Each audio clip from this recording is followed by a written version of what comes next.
When thinking about buying a new home in the Tampa Bay area, you may wonder what is available in the particular area you'd like to move, and if new construction is an option. Some parts of the Tampa Bay area considered built out, such as Pinellas County, which is the most densely populated county in Florida, has no room to build new subdivisions, and most new construction involves untapped vacant lots or knockdown homes where an older home is torn down to build a new one. However, there are areas that are still developing and up and coming, such as in Pasco County and the outer perimeter of Hillsborough County and into Manatee County. In this video, I will discuss new construction homes and communities in the Tampa Bay area and the pros and cons of buying one. And at the end of the video, I will discuss things that may not be pros or cons, but things you'll need to consider or know ahead of time when shopping for a new construction home.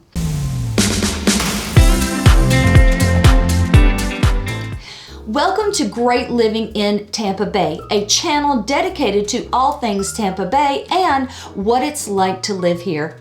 I'm Cara Bendeck, a local real estate agent in the Tampa Bay area, and as much as I like making these videos, I love helping you with all your real estate needs. So please feel free to reach out to me at the number on the screen or connect with me through social media.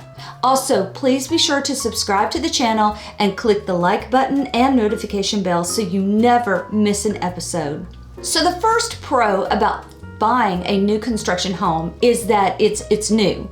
Oftentimes, new construction can mean there is still room to customize or customize it to your liking or to make it just what you want in a home, unless you are buying in a high-end community or custom building. But everything is new. There is a new AC, new roof, hot water heater, fixtures and plumbing and so on. So you should be set for the next 10 to 15 years without having to make any major renovations or repairs. The first con would be, though, the whole building process can be tedious and exhausting, just depending on what stage you are buying that new home. If you are buying a home that is near completion or already done, it's more straightforward. But if building from the ground up, for example, patience is certainly needed, especially when issues come up with permitting or inspections by the county or the effects of weather. Closing dates can be pushed out when this happens, so your moving plans need to be flexible. There's even patience needed in meeting with the design center to pick out your cabinets, countertops, light fixtures, and flooring, and doing periodic construction meetings as the home goes through the entire building process.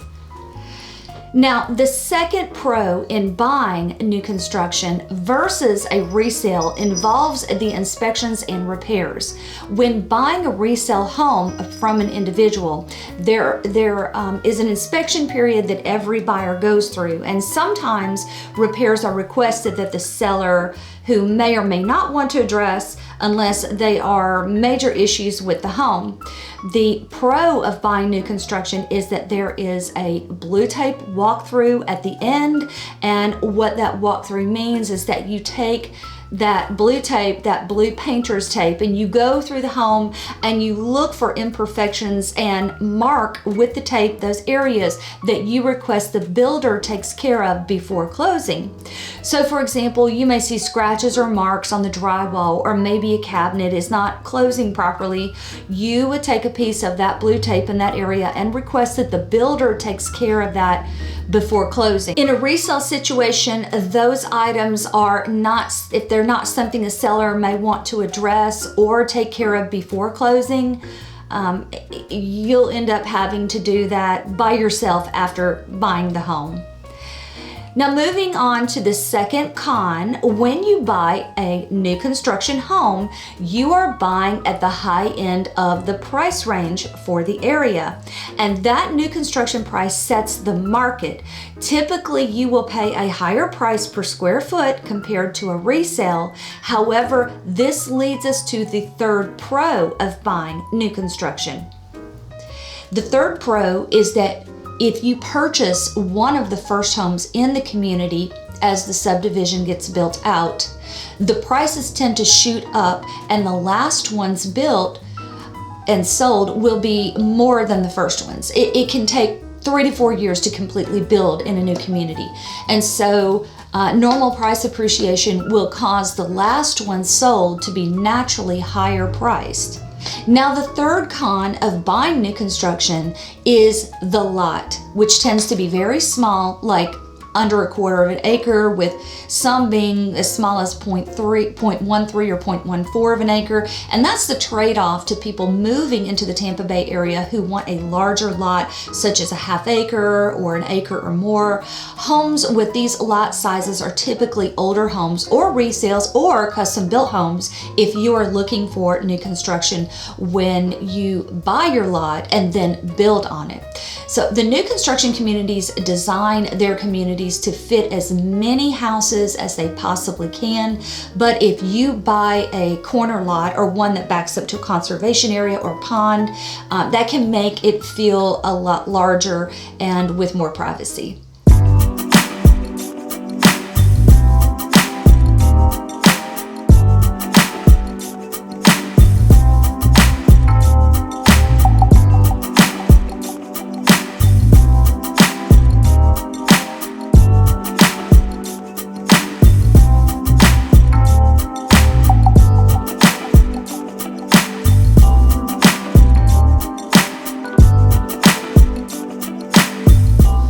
The fourth pro to buying new construction is the timing. If you purchase a spec home, you can sign and move right in, or if you need more time, you can select a lot and start from scratch to be completed in 8 months to a year. You can time your move here and buy something brand new sooner or later, depending on your schedule and timing needs. The fourth con involves that very same timing I was just speaking about. So if you buy a spec home which is complete or near completion, there is no customization typically. So you don't get to pick the countertops, the cabinet colors, the flooring, etc. Even with building from the ground up, customization can be limited to depending on the builder. And you will have to add many upgraded customizations after closing.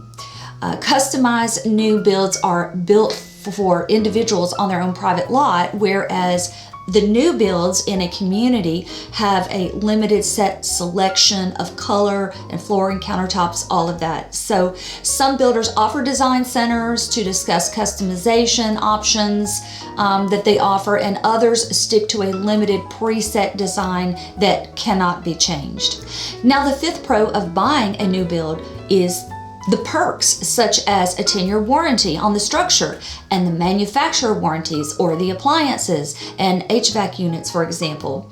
Many builders are also offering incentives such as rate buy-downs and closing cost assistance to attract more buyers, and that can really motivate somebody who may not have enough cash on hand for closing costs, or the current interest rates make for a larger monthly payment on a resale.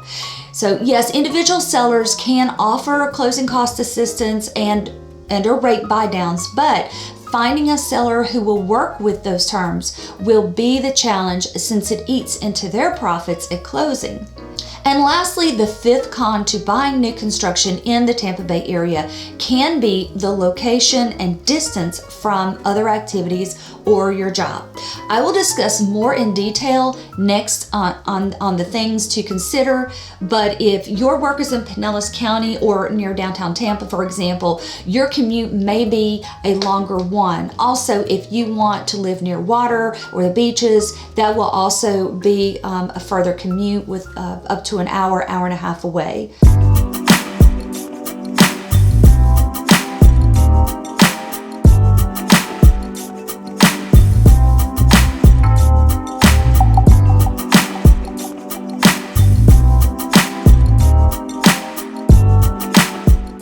Now I'm going to discuss things to consider about new construction.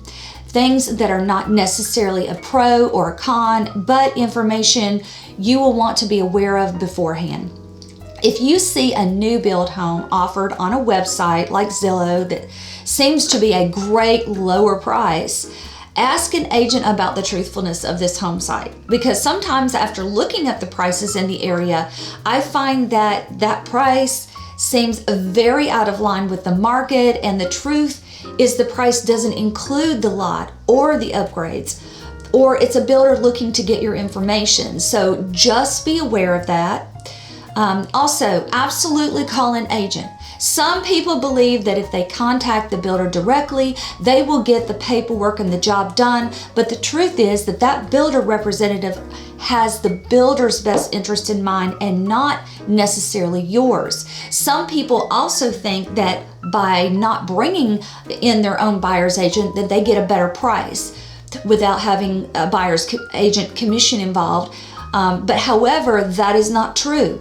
The compensation and commissions to agents is already built into the price, so whether you have an agent or you don't have an agent, that will not impact the price. So definitely call an agent like myself and get that representation to protect you and your best interests, and it doesn't cost you anything. We have the experience to guide you through the entire process, buying process, and to help you negotiate credits with the builder if necessary. All right, CDDs. You may be asking, what is a CDD? That stands for Community Development District, and these are additional fees that are added to your tax bill to help fund and install public infrastructure, manage the water supply and sewer systems, and build roads and streetlights and bridges. A CDD borrows the money through issuing bonds or levying assessments or taxes that can last 15 to 30 years, and homeowners living in the CDD district essentially pay these funds back over time. And so not every new construction community has a CDD, but many of them do. And oftentimes this does offset higher HOA fees. It's definitely something you want to be aware of ahead of time by finding out what your tax bill will look like, and also what the HOA dues are on a monthly or quarterly basis. All right, so I spoke earlier about the location of these new construction communities in the Tampa Bay area, and I will show you on the map where many of these communities are located so you can see. So this is a map of the greater Tampa Bay area. Right here we have Pinellas County, and then downtown Tampa. You have I-275 and I-75 coming up through that Tampa area, and just merges in, all of it merges into I-75 and goes straight north through Florida. Most of this new construction that's going on in the Tampa Bay area is happening in areas such as North Pasco County in the Spring Hill area, also the Wesley Chapel and Zephyr Hills area as well too. There's new construction also going on down into the Manatee County area. Lakewood Ranch is has been for quite a few years an up-and-coming area. A lot of new construction, different types of properties being built, townhomes, single-family homes, 55-plus communities as well too. So if we zoom in here in the Pasco County area, many brand new communities and subdivisions are coming in right here on this Highway 54 area right here that branches off up here going to the north. 54 continues on. It ends right here at this section, right past the I-75 exit right there, going into the Highway 56 area and on into Highway 301, which takes you over to Zephyr Hills. So, and again, along this Highway 301 corridor, you also have a lot of new construction communities being developed right now here. Different types of properties. There's townhomes, single-family homes, all of that. Another area too where there's a lot of new construction going on is right here in the Newport Richey area, which is the west side of Pasco County. A lot of that new construction is going on right here along the little road corridor as well too. So I hope this video has been helpful to you. If you are considering moving to the Tampa Bay area and would like to know more about these new construction communities or just the area in general, please feel free to reach out to me. My phone number is on the screen and all my contact information is in the description notes of this video. And if you live here locally and you are looking to buy, sell, or even build a new home, definitely give me a call. It would be my pleasure to assist you. And remember, it's great living in Tampa Bay.